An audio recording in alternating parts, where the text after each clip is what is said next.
I think that you write female characters really well. They're usually complex and strong. They don't fall victim to stereotypical tropes. But I know a lot of readers had a really strong reaction to Ursula. To me, she's a representation of how women are expected to do it all and have it all. I mean, she just has her faults, but it feels like she's still judged more harshly than Dado, who's kind of considered cool and easy to get along with by the readers. And I don't think she lacks any self-awareness to that. I mean, to me, she seems really aware of her faults as a Yeah. partner, and also potentially a parent. On top of that, she's one of the first main characters, other than Bella, to see other mommy, and I feel like that's not really taken into account. So I'd like to know your thoughts on Ursula, and also your reaction on how readers have reacted to Ursula. Yeah, I was a bit blindsided by that. I mean, I understood while writing it that this is like a complex relationship or that it's that they have like their faults or whatever. I understood, you know?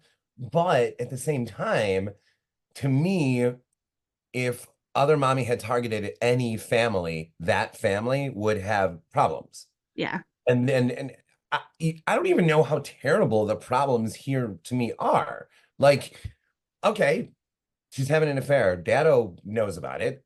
He doesn't seem that screwed up by it. It yeah, seems like they have sort of a modern, not open thing, but it's sort of modern, like they're friends first and they both love Bella and whatever it is, it feels like to me, had other mommy not come around, it feels to me like this was a moment in time that years from now they would have looked back on and been like, whoa, those days were wild. But yeah, we're catching them in those days. So to me, the book is has always been more slice of life than metaphor. Like I can't even imagine setting out like, oh, I'm gonna write a what's a good metaphor for a family fun. I cannot imagine thinking that way. To me, Ursula and Ross are just, I don't love this word, but they're realistic. yeah, And what Ursula does to me is she makes me ask the question. I started asking myself about halfway through. A parent should be a great parent at every age. And that includes even when the kid turns 50, right? I mean, like, and then your best friends, hopefully by then, or whatever it is, through life, a parent should be a great parent. But does that mean that they have to be at every stage, at every age, a great parent? So Ursula might not be the best parent right now, but it would not be hard to imagine Bella at 17 finding a best friend in her mom. yeah, And at 17, Dado can be like a total cheese muffin to her. You know, like, oh God, Dado, stop it. She probably stop calling him Dado by then, you know? And like, and Russ would be more like, oh, you too, you know? Or who knows, maybe Russ would be all bitter and weird. But that's the point, right? Is we're catching Ursula at a really odd moment in time where she's feeling imprisoned by parenthood. She isn't quite, she doesn't quite think that she was cut out for this, but maybe later she would be later in life and later in Bella's life. Now, throw in other mommy. And as you said, Ursula's one of the first to see other mommy in like full. I mean, how do people want her to act? How do people want her to behave? If I had a kid, an 8-year-old daughter, and I went upstairs and I heard me talking to my daughter in her room, and I opened the door and saw that thing sitting on the end of the bed. I do what am I gonna put on like a helmet and a shield and joust it? Like what am I like what would I do? I don't even know. I don't even know for sure that I would grab the kid before running. Like my first instinct, yeah, I'm out, and yeah. then I wait, I have to go get her. Like, you know, like I don't look for realism in scenario, in idea, in any in art at all. But every now and then in certain books, an incidents around the house is definitely one of these. The scenario was so potent to me or something that I wanted the most realistic reaction to it. Like how would like these people would not know what to do any more than anybody else does. And so that's Ursula and Russ. So I've seen some stuff too. And I understand there are a couple scenes where Ursula takes off in the middle of some heavy shit like those. Yeah, that's not the right thing to do. Okay, great. Yeah. And if we had tracked a different family, the mom in that family would have done something wrong too. Well, and it's interesting too, because I mean, maybe I'm wrong, but she never leaves Bella by herself. I mean, she's with No, you're someone right. when she leaves. And so I feel like that part of the conversation is missing as well, is that she's not just abandoning her. She's usually with other family members, Yeah. close friends who seem almost like family to Ursula and Russ. And also, Russ isn't the perfect parent either. And I feel like that gets lost. And as when I was reading it, I think Bella kind of picks up on Ursula's feelings of feeling in prison, but to me, she more picks up on them fighting and them being unhappy around her than she does maybe Ursula's imperfections by herself as a mother. And so it's been interesting to hear people talk about it. And I think it kind of sheds a light on like the gender aspect of this book that you may not have been Right. anticipating. Right. Wasn't Um, it his, well, first of yeah. all, thank you for saying that I write females. Well, that was never an intent. Again, that was also not an intention. Bird Box was the fourth book I wrote. And all of a sudden I have, I think Goblin, the stars of Goblin are all male, if I'm not mistaken. Walter Camp, Wayne Sherman. Yeah, I think all of them. Bird Box was the fourth book I wrote. And Mallory just, it was like I don't even know how to explain where she came from. It wasn't like I sat down and was like, how would I do a mother? It was just like, whatever. Mallory led to Carol, led to Kay in Inspection, led to Kit in Daphne. And I almost feel more comfortable writing. Like I almost relate more to Ursula than Russ.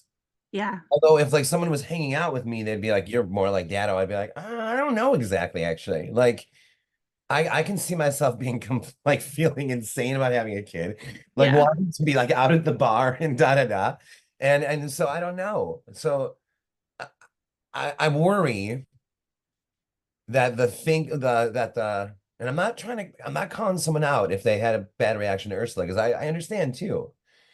But I do worry that does that bad reaction come from expecting a like not and maybe a real mom, but a book mom to behave a certain way. I think so. I think we're conditioned to expect book moms to either really be terrible and evil and they're the villain in the Right. story, or they're perfect on paper. They have all the resolutions. And Ursula's not either of those. She's not Right. evil. She's not the villain, but she's also not perfect. And so I don't think readers really know what to do with her because of that. And I think that in turn makes people look for the metaphor in this book, which I think you feel comfortable saying this is other mommy's not a metaphor. She is what Oh, she is. right. Even there's a real key line in the book. It's my I told you before, it's my favorite line in the whole book is I think they're at Dan and Amanda's and Bella's in like the kitchen area. Either Dado or I think Dado just arrived, or one of the two of them just arrived. And Mommy and Dado are walking up the hall, and Mommy says to Dado, it's not a woman. It wasn't a woman. And she's talking about other mommy. But what she's saying is, it's not a woman, it's not a man, that's not a person that I just saw. Whatever that thing was in the room with our daughter, that I don't know why Bella, it's like Ursula's pretty much saying she calls it other mommy, but that was not a woman. And Yeah. right there, any metaphor should be like broken right there because this isn't an alternate version of Ursula or something. My God, that's just Bella just. I'm assuming that the thing just has longer hair Yeah. or a gentle demeanor or I don't even know. Or Ursula's just kind of like cool and imaginative and calls it that, as almost a defense mechanism, you know? Yeah. Um, so to me, that's where any metaphor ideas shatter. This isn't, other mommy is not a reflection of mommy to me. She's not an inverse. She's not a alternate version. Nothing. There's no link other than the fact that Bella calls her other mommy. Does Ursula and Russ's relationship and the fact that I think you've touched on in the book, but Bella seems to not have very many friends. I mean, does that make her more vulnerable though to whatever other mommy is? I think so. I think so. I think if you look at like all the world's a stage, right? And then if you look at somebody lurking backstage, Yeah. somebody lurking behind the curtain and like peering out and just like sort of almost, I don't know, wherever other mommy is from, wherever something like that might be from, has some sort of view into this, our stage, our world. And there's got to be a reason, right? That other mommy decided, okay, that one, I'm going to try to I'm going to try to get into that one. Well, what was that? An only child? Like you said, yeah, not many friends. The first draft actually had a lot more about that. and I ended up like getting rid of some of that because it felt a little too on the nose, you know? Yeah. There were like conversations with God, maybe people would have liked this conversation in the backyard with Ursula and Bella, how Ursula's talking to her about like having more friends and how to do it and stuff. Um, and then yeah, so there must have been something because through the cracks in this particular family, other mommy was, I don't want to say inspired, but was like, attack or go. I'm gonna do here. I'm going here. I'm gonna try to get in through this crack. Again, that crack exists in any family. Yeah. And so was it completely random? Well, Bella would know better than us by now because she's now hanging out where other mommies from. Poor Bella. She's maybe she'll get out. Maybe it'll be her turn to haunt someone one day. Wow, I just realized really how like kind of mean that ending is to her. Like she's just like sent like okay, see you, Bella. You just send her into the abyss, like wherever Right. it is. Like, yeah, alive. Like she's like, it's like sending some, it's like you're able to breathe in outer space and just kick someone into outer space or something. They's got to float forever. That's interesting. I hadn't considered the fact that she's alive when this happens. Right. She's like alive. Like she's not Yeah, dying. She's like, that's even more terrifying than if she was right, just dead. right, 100%. Right. She's just like an 8-year-old who's like, oh man. Like, Yeah, I guess I'm here now. wow, incidents around the house in part two. If you were gonna write incidents around the house part two, which I'm not, right? No. If you were though, would you track Bella's story because she narrated this one? Would you track where she is and whatever happens to her, or would you open with like doorbell ringing and Bella now possessed or whatever answers the door and it's like Lois Anthony or something? Yeah, I think I would want to know more about where Bella was, real Bella, I guess I'll refer to her as. But I don't know if I want the whole story to be that. I want to know like what happens after with new Bella because I take it her parents are dead. Yeah, yeah. Yeah, her I grandma can't, I want to hedge on that, but Allison told me like to like commit. who's gonna take care of her now? Like Yeah. and it's like what if Lois can't and then she ends up like like in child services and then you just have this like demon that's like haunting like other children and I Ooh, that's fun. yeah and then the other question is that I always have is like okay well is she nicer now that she's found someone or it's found someone to be its Oh, host you right, know right. because her Because mission's accomplished wow, I hadn't considered that at all. Like, yeah is Other Mommy inherently evil, or was it a survival? Like, I kind of take it as survival.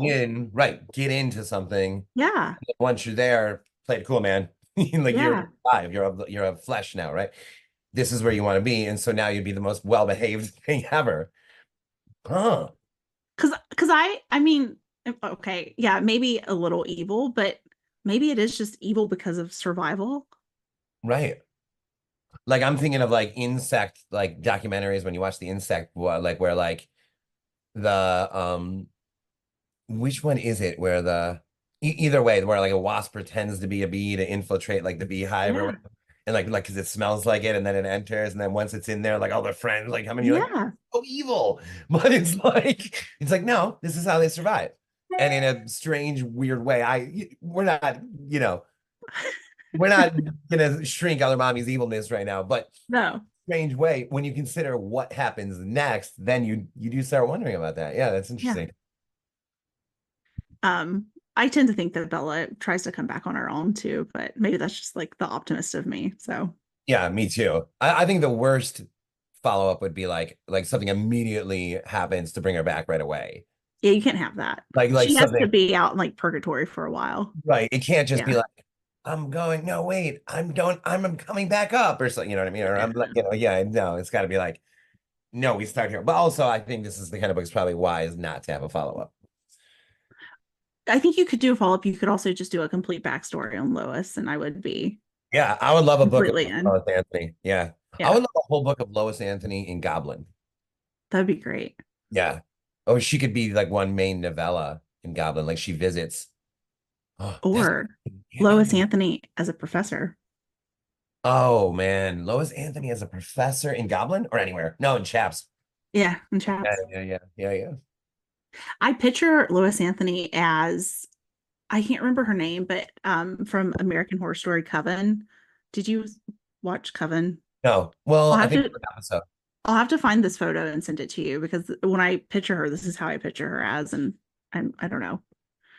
In my head, that's what she looks like. So Yeah, I feel like she's the character in the book that like I would really like to hang out with her. I would really because like first of all, she has one of the best ideas.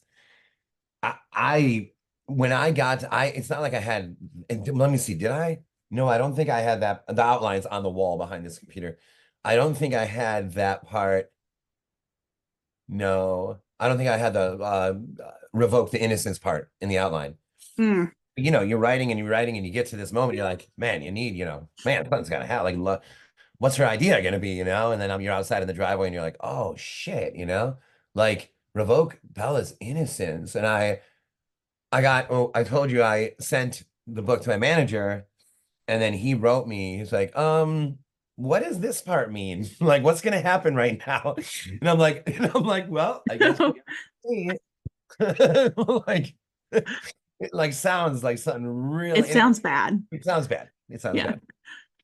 Um, when she's interesting because she does feel like one of the only characters that genuinely just wants what's best for Bella. Mhm. Because Uh, even sometimes her own parents seem like they're like, we need to defeat this because it's not safe. And like, we kind of want our lives to go back to normal to the extent they can at this point. But she seems more focused on like, let me do what's best for this child. Yeah, it seems like she's like fully engaged in helping Bella, where it seems Yeah. like mommy and dad are so like flustered and so horrified that Yeah. they're not even sure like which way is up or something. Whereas Lois is brave enough to come up with ideas and return to this scene. Like imagine you're an outsider who has nothing to do with this family. If you saw one element of that, you'd be like, what to do? You'd be Yeah. like, You're like, I'm good. Bye. California for a while and stay away from them while they work this out. No, Lois keeps returning with Yeah. ideas and theories, even though she's scared out of her mind too. Well, not only is she scared, I mean, there Ursula at least is not very inviting to her at first either. And Yeah, yeah, so yeah. That moment at the zoo, like, oh, who's yeah, this? Yeah. yeah. Well, that's interesting too, because Ursula's having an affair and she seems kind of upset at Russ. Like, who's this friend? Who's this like crystal loving friend of yours? This crystal. She's just projecting onto poor Russ. So I one of the scenes that sticks out to me is the scene with Kyle. When everyone's meeting and and then Kyle starts doing really creepy things to Bella, including whispering to her that other mommies left her a present, and then Ursula coming in and explaining how they found Frank dead. Not only did they find Frank dead, they found him dead in the closet. Um, I know, up until that point, other mommy does seem to be getting a little bit more volatile and more violent, but that is one of the moments in the book to me where I'm like, oh, this is really serious. Like, she's it is going to do whatever it takes to get the answer that it wants. How important is that scene with Lois, Kyle, and the group, and does that kind of change the outcome of this book without that scene with Kyle?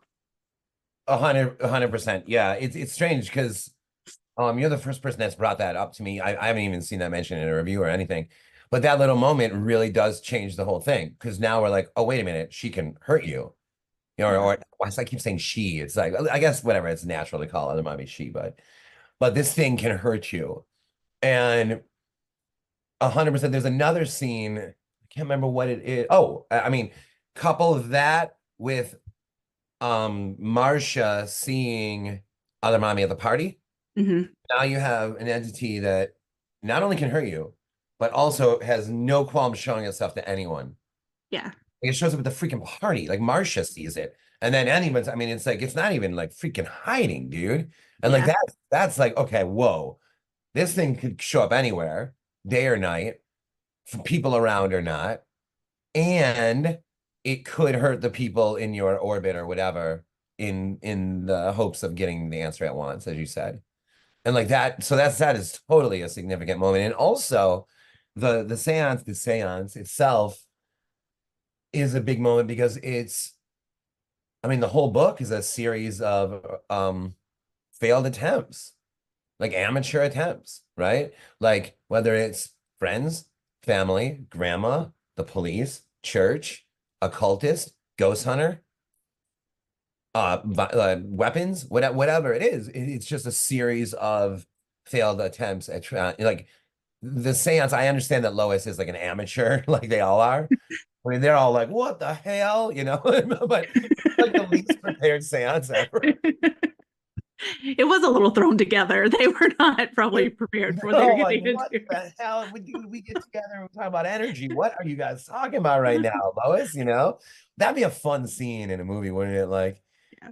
Like everyone just totally not knowing what the hell they're doing. Like, Yeah. I think she's like talking about like cell phones and stuff. Anyway, Yeah. the point is, the point is, it's just it underscores, as the entire book does, like if this really happened in reality, and that was the importance of the realistic parents to me. If this happened in reality, nobody would actually know what to do. And I think there's even like a speech or something, a speech that Dado goes off on where he's like, it's if you really think about it, Bella, like, you know, thousands of years people have been interested in ghosts and studying ghosts, and like we don't know any more now than we ever have. Like nobody actually knows anything about this, you know, and that moment you're kind of like, ah. Yeah. Well, and also, I mean, I feel like it's so easy in books and movies to say, okay, this house is haunted. We'll just leave the house. Like we'll go somewhere else Yep. and we're good. But with other mommy, she's following them wherever they go, seemingly can like impersonate whoever she needs to, maybe go into Kyle. I'm not really sure what was happening with Kyle. And so I think that that adds to the terror too, because they can't escape her. She's just following them where they go. Yeah, And so it's, I mean, at first they're like, well, we can't go back home. Well, they really can't go anywhere because she's going to be right there with them the whole time. totally. Yeah, incidents around the house should be something of a relief to horror fans who always yell, "Why don't they just leave?" Yeah. They do. They leave. They leave, and then they leave again, and then they leave another place, and then they leave another place. And the title, in a way, is misleading. Incidents around the house is like which house? You Yeah. know, there's Whose like house? they go to many places Yeah. trying to outrun this thing. And so, yeah, that I was on the phone with my friend James, who you have met, James Hall, Yeah. and I was telling him about the book, and he was like, like, what's it about? Da, da, da. I'm like, well, so far, man, it's just like a series of like incidents around the house. And pretty soon, and I was like, oh, wait a minute, that's it. That's it. It's called Incidents Around the House. And he was like, oh, wait, really? That's the title? I'm like, no, well, I mean, just now. Yeah, just now. I thought of it. Yeah. Or chanced upon it. But it really felt in writing like each chapter was like another incident. And then including leaving. Now we're at Dan and Amanda's. And then now we're at Evelyn's. And then now we're at Lois's, that kind of like thing. It was like a chain of events, incidents that were all freaking, I don't like this word, but we're all failures. Like they could, like Yeah. everything was kept, or nothing worked. How about that? Nothing solved it. Yeah. Yeah. So the Yeah. whole Kyle and the seance scene became a bigger deal. In the rewrite, I went and tried to make that scene a little more original. The original draft felt a little more seancey or something. I mean, I think you pulled it off great. I think it worked for what it needed to be, and it's really unsettling. This is a weird question. When Bella and her parents are at Grandma Ruth's house and she's falling asleep and the dog is licking her, is that the dog or is it other mommy? I don't think that's the dog. I don't think it's the dog I either. don't think it's the I don't dog. think it's the dog. I reread that part recently, but by chance. I like opened maybe how like when you open a book, you always open it the same Yeah. places. You know what I mean? It's like it must be like how it's bound or whatever. For some reason, whenever I open the book, like it goes to that scene or something. And I read it recently, and I'm like, and it was like I'm falling asleep, and Milky or she hears something, or Milky seems so big, and he's like Yeah. licking his face. I'm like, oh God, that's not Milky. Every time I've read it, I'm like, that's not that dog. No, There's that's not no the way. dog. No. Okay. Oh man, I don't like it. I don't like that. Why, so I guess that's a good segue into the bathroom scene. So perhaps the scariest thing I've ever read. Truly a jump scare.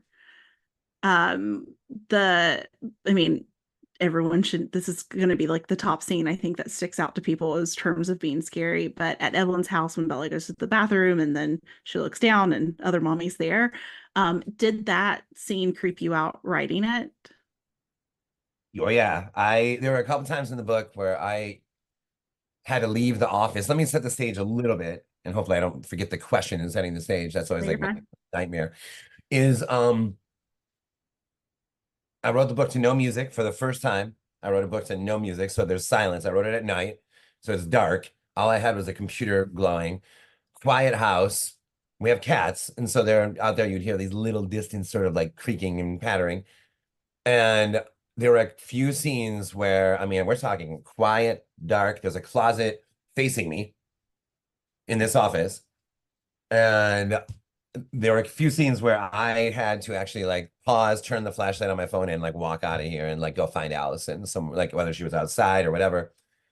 And I would like find her and be like, "Hey, what's up? How are you?" You know? And then she'd be like, "Are you freaked out right now?" And I'd be like, "No, no, no. It's just, what are you up to?" And I'm like, "Yeah, I'm scared right now." Yeah. The scene, the bathroom scene, I had to get my way through it all. I had to get them out of the house. But or did I? Or did I just get her running into the room? Yeah, I think I paused mid-scene in that one. Yeah, I did. Like because the whole her like looking down and sees like sort of like somewhat like hairy legs beneath her own, and it was just like, Yeah. oh no, oh no. So, I was like, and I'm like sitting in the office, like looking over my shoulder. I'm looking down in the office, and yeah, you hear about, horror authors sometimes scare themselves. And I think that that can only really happen for like a pantser, for someone who doesn't plot, right? yeah. Is because I wasn't expecting that any more than you were. Yeah. Well, I mean, it's a terrific, I mean, it's truly a jump scare on the page, the Yeah. way they execute it. I'm curious about Grandma Ruth and Evelyn's relationship. Are they more than friends? Are they supposed to be more than friends? Oh, I love that idea. I didn't think of that. Because I read it that way. I That's talked what to my I mom. She read love. it that way too. Oh my And so God. I didn't know. I love that idea. I'm just gonna say yes. And Okay. from now on, you're gonna hear if you ever hear me in an interview, be like, and if you notice, and you're Yeah, gonna be because like, they seem like more than friends. yeah, And I didn't know if that was intentional or not. yeah, there is sort of like because I didn't see it that way. Because they're think about it, they're not just hanging out with Russ, Ursula, and they're in the other room like having like a martini, like alone at the Yeah. table to discuss, yeah, yeah, yeah. Evelyn is another example of like the realism in the book. Her reaction is like, get out, like get this thing out of my house. And up to there, Evelyn's like super, she's showing them each room in the house. And we Yeah. all know we're like, no, oh no, is Don't this do it. is something bad's gonna happen? Then I mean, she's pretty much laying out for us like here's the options, it's gonna happen somewhere. And then Russ and Ursula get wasted. And Russ starts essentially like taunting the idea, like, other mother, I'm gonna have an other drink, and you're like, no, stop, dude. Don't do it. Yeah, no, I agree. And also Amanda and Dan, I think too, have a very real reaction where they're like, "Hey, we don't love you being here. Like, we're really creeped out." Mhm. And I And think, yeah, well, God, that's one of the moments where I love Ursula yeah, is Ghost Hunter moment and the Dan Amanda moment where they're like, so guys, and Ursula's like, come on. You're like, are you serious? You guys, you're like asking us to leave. Whereas Russ would be like, oh, okay. Ursula's like, seriously, guys, what are you doing? yeah. And then like the Ghost Hunter too, Russ is like, what? When Ursula's like, fuck you, and like punching his car while he's like pulling away. Yeah. That's the side of her that like I think is like super interesting. Like she is not pretending to be, oddly enough, she is not pretending to be anything else. No, I don't think so either. And she's really, I mean, she seems really strong and independent too, which is, Me too. yeah. You mentioned not writing this book to music. I want to talk about Jim a little bit. So Right. sounds around the house. Um, how, I mean, the soundtrack, I mean, it's amazing. He did such a great job. Does that change your view of the book any? And have you tried to listen to sounds around the house while reading or doing anything with incidents? The only manner in which I've done that is the reading, like Yeah. and the rehearsals, which was a lot of them. We did a lot of those. So, in a strange way, the answer is yes. I've read for hours and heard other people read for hours while Jim was doing the soundtrack part, right? But I Yeah. haven't sat down and listened to the like read the book and listened to that would be interesting. Or to even I wonder if you could even put on the audiobook Mm. and play Jim's thing that like kind of like Dark Side of the Moon and Wizard of Oz. Like, that what if it really lined up or something? And then so yeah, super interesting. Almost like cosmically, wow, it's super interesting because Jim, so for anyone who doesn't know, we have a theatrical troupe called Wow Town that does theatrical readings of every book. Whenever there's a book release, we do like Allison does props, and typically she plays the monster, and we have a narrator and live music. Jim typically up to now would do like a song or two in like it would almost break up the narration. So I would get up, I would talk, like with Daphne. I got up and did like a 15-minute scene in a gymnasium. Then like Jim did a song. Then like Allison did like a 12-minute scene. Then Jim did that kind of thing. With this one, Jim showed up with 4 songs. And we're like, 4 songs? We're like, oh wow, this is like, wow. I mean, that's like a third of an album. What are we talking about here, right? And then it was kind of like, well, if you got 4 songs, why don't you just play through the entire reading? Which kind of sounded like a lot to ask of someone. Like now they have to score 40 minutes or an hour. I think it was an hour actually. Yeah. And and he did. He scored the whole thing. But the interesting thing is, the cosmic weird part is, this is the first book I wrote to no soundtrack. Happens to be the book where Jim, who was not in the office while I was writing The Silence, Jim decides to make an entire album score for the book. And it's crazy. It's almost like I inadvertently left the lane open for him, or he somehow cosmically sensed that there was no music in this book and that he could add some. Yeah. That's I mean, when it's incredible too. I mean, he nailed it. I mean, it it's is fantastic. so good. It's if anyone knows what an omnichord is, it's like the perfect freaking instrument for this. Here's what I love Yeah. about what Kim did is that if you went like if you go too on point, like everything's super scary, that could feel like it could be awesome, but it could also feel like he's trying to make you feel a certain way, right? And if you go the opposite, like Beach Boys-ish or something, where everything's ironic, well, okay, we've Yeah. seen that, you know what I mean? That kind of thing, like someone's being murdered while the Beach Boys are playing. All right, fine. No, Jim seems to have like freaking nailed this like earnest 8-year-old narrator perspective, Yeah. where it is a little playful but only because it's an 8-year-old. And it's scary in a vague sense because it's an 8-year-old. Like he really nailed Bella in Yeah. the soundtrack. Even like the lyrics of the 4 songs, because the soundtrack is score and songs. The 4 songs, the lyrics are like, I couldn't even believe it. I'm like, these are amazing, like for this. It's not like he chose lines from the book. Those are that's his own stuff. And I mean, it could not be more like on point to me in terms of whatever hopefully makes Incidents Around the House its own. Jim captured that in Sounds Around the House and on the album. Yeah. I completely agree. We'll make sure to link it for everyone because they should listen to it because it's really good. You mentioned Daphne. I want to ask you if you had to pick a team or you had to pick Daphne or other mommy to help you fight a monster, who are you gonna pick? Daphne. Yeah. Yeah, yeah. I just think that Daphne just man, Imprez. Well, yeah, man. I will say though, other mommy did pull it off though.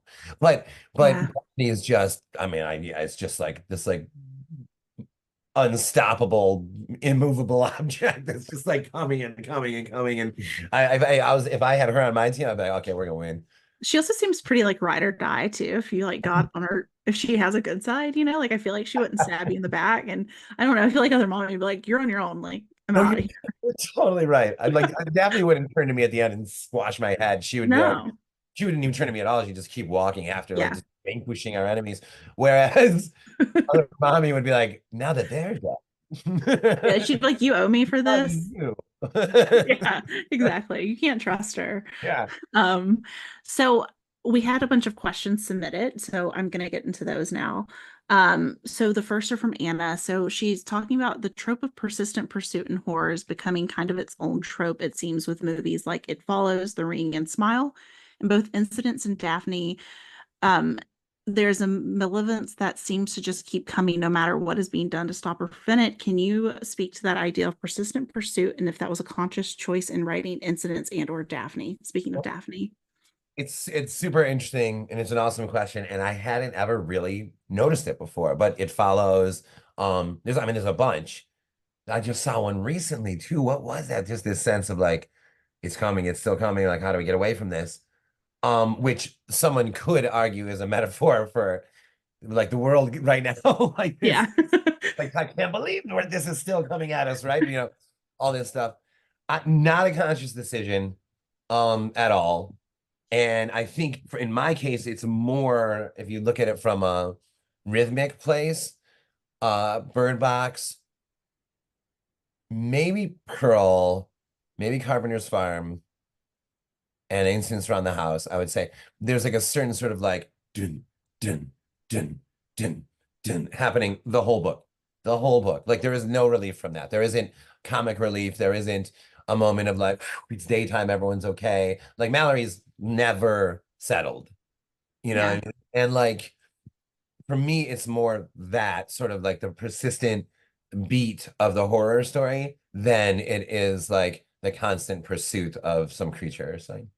Yeah. I agree with that. And I think especially in Daphne where it's I mean, if you think of Daphne, here comes Daphne, but also like the anxiety that you feel while reading Daphne kind of adds to that pursuit element No, too I as think you're right. No, yeah, you're definitely right. Yeah, I can't believe I didn't say that one. That one's like fits right in. And Carpenter's Farm, it doesn't, it's just a bunch of friends at a farmhouse, but yeah. it still feels like that thing is coming, coming, coming. Like how they are, like, how do they get out of this? Like it's on its way, or they're in its web or whatever it is.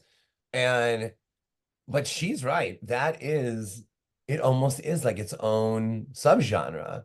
Because if you think about it in a weird way, like the zombie story, right? Is this thing, the originals, is like this like thing slow moving constantly just coming at you towards you, but it has numbers. And Yeah. then it'd be like It Follows, changes that to like, I think there's one, because whoever has it, right, is no matter where you go, it's coming for it. It's on its way. And it is interesting to think of that in terms of like a subgenre, like, oh, this is a pursuit or this is a constant pursuit movie or something. Yeah. Do you make a conscious effort to give readers a break when you're writing books that have that kind of pursuit element in it? Yeah, So, no, I make a conscious yeah, decision not to. Yeah. okay. Because I could Yep. see where that could be if you were just consistently, I mean, I maybe you risk getting burned out as a reader, but I didn't know if that was something that you're thinking of while you're writing the book or not. Well, I will say this, when like Kristen, my agent, read the rough draft of Incidents, she was like, it just feels like there's a couple scenes too many with other mommy. And I was like, really? And then I went through and read it again and I was like, oh, she's right. And I Yeah, dropped a couple scenes. And because you don't even want it to become like every scene is like, hi, everything's fine. Oh no. Hi, yeah, everything's fine. Oh no. Right. So I ended up dropping a couple of scenes and that might be like what you're saying. Like it's not so much, it's definitely not comic relief, but it's almost like not less is more either, but if you back off on her right here, it's going to be a bigger deal at Evelyn's house. yeah. I think so. I think you are letting it breathe so people can take a break and pause and then building it back up instead of just being in that constant state of like fear. Yeah. Yep. I think you said it perfectly, like letting it breathe. Um, so we never really know exactly in the book what Other Mommy is, but she's sort of a boogeyman. Do you consider her to be a vampire of sorts? I mean, there's the whole let me in. There's the whole Yeah, like I need to be invited in thing that crossed my mind while writing it. I think that Other Mommy feels a bit like an amalgamation of vampire, demon, witch. Um, But ultimately, if I like, if somebody was like, "Is it a vampire?" I'd be like, "No." But there are some elements, feeding off the person, but not blood. Seemingly, I wouldn't say feeding off their innocence, but attracted to it. Yeah. Trying to seduce someone, needing the invitation in. All those elements are totally vampiric. Yeah, I agree. How important was it to you that her presence is known so early on in the book instead of revealing her halfway through or even towards the end of like, oh wow, this is a real thing that Bella is seeing. It's not something she's made up. A main pillar, like the main pillar of the book. That like the outline again is on the wall above the closet, right over here. And it says the very first line is, can an 8-year-old narrate an entire novel without him or her ever being unreliable? In other words, Bella's not making this up. This is not an imaginary friend. This is not flight of fancy. This is not a whim. This is not creative child. This Bella is true. And what's the best way to let the reader know that Bella's point of view is true is that someone else has to see other mommy too. And so right away, from the word go, but it's still interesting because it feels like it happens right away, but it's like a third of the way in. Yeah. It's like pretty far into the book before, but it still feels like it happens right away. Well, you do get hints of her that people pick up on. So you have Russ smelling Oh her. yeah, that's right. Um, but you're right. I mean, you don't, no one sees her other than Bella until It's like a page third like of the way in. 100 or something, Yeah. 103. And because I remember, I like one of the very first interviews I did for this, I was like, and right away, we got to get to it right away. And then I thought about it later. I'm like, did you though? I'm like, actually, no, that was like paid. That's interesting. It's like we're so used to waiting so long Yeah. that even 100 pages felt like right away. Yeah, completely. Do you consider incident sister novels or cousin novels even with Half the House is Haunted? Yeah, for sure. But I didn't think of that or realize that till after Incidents was written. Then I for some reason was going, maybe someone else said it to me. I don't remember. But I think someone pointed out to me that they're like, this is kind of like Half the House Hunt. I was like, oh man, you're right. Because that is a novella broken up into three parts. And the first part is two kids alternately narrating about the potential of some entity in the house. And while Stephanie is deceptively in the novella, like mean, and Robin is like scared shitless of his sister and thinks that she's just trying to scare him all the time. Bella is way more, what's the right phrase? I don't want to say just reliable. She's almost like just like a camera for us. And Yeah. we get to know her, but whereas Stephanie feels like has motivation, Robin is colored by like, suspicion of his sister. Bella seems more like, no, this is just what's happening. Yeah, I agree with that. I mean, Bella is more reliable. She also, even as a child, though, seems a little bit more mature than the characters in Half the House is Haunted, even when they're adults. Wouldn't it be amazing if Stephanie and Bella like hung out? Yeah. That would be awesome somehow. Oh, I should have thought of that.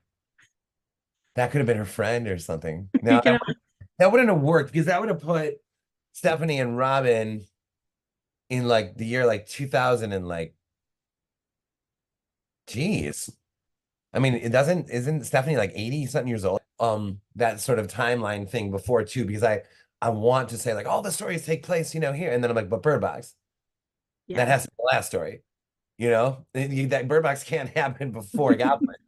Like that doesn't line up, right? So yeah, Bird Box sort of screws me up in a way where it's like I can't just say it all happens. Like I'll be like, Goblin's here and Sam is here and inspections over here, and Mary Carol's like through here, and then Bird Box is right here. And then I'm like, wait, Bird Box. How can that happen how can that happen right now?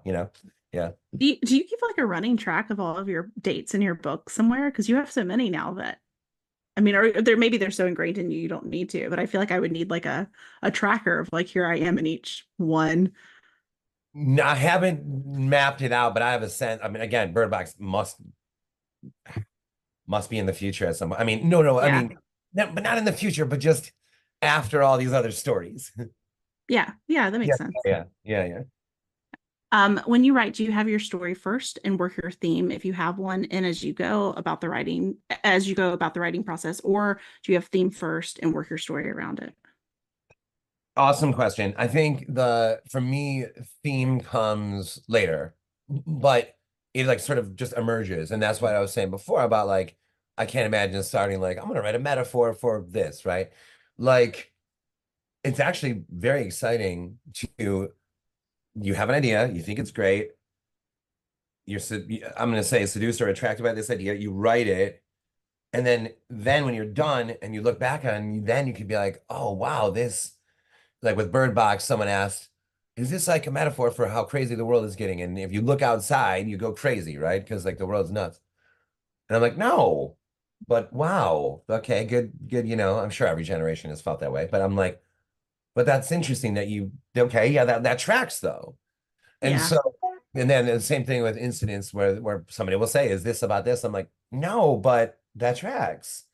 So it's fun to see like themes emerge, especially if you're at all prolific, you start to see like phases of themes, like 3 or 4 books with a similar theme. And then all of a sudden, the next 3 or 4 books have a similar thing to them, and that you didn't even realize you were doing it. You were attracted to this kind of idea. Why? And then but because like you have a million ideas. Well, why'd you decide to write incidents? I mean, there's a list. I was telling you about the other ideas yesterday. Yeah. Like, why incidents before those in terms of just writing? It's not like I was like, this is better, but it was like, I'm doing this one right now. Why? Well, it's almost like after the fact, you look back and you're like, oh man, I totally understand. I was attracted to those types of themes, those types of ideas because of where I was at this point in my life. Yeah. That's interesting that, I mean, I'm sure maybe it's easier for you to do that when you look back at it.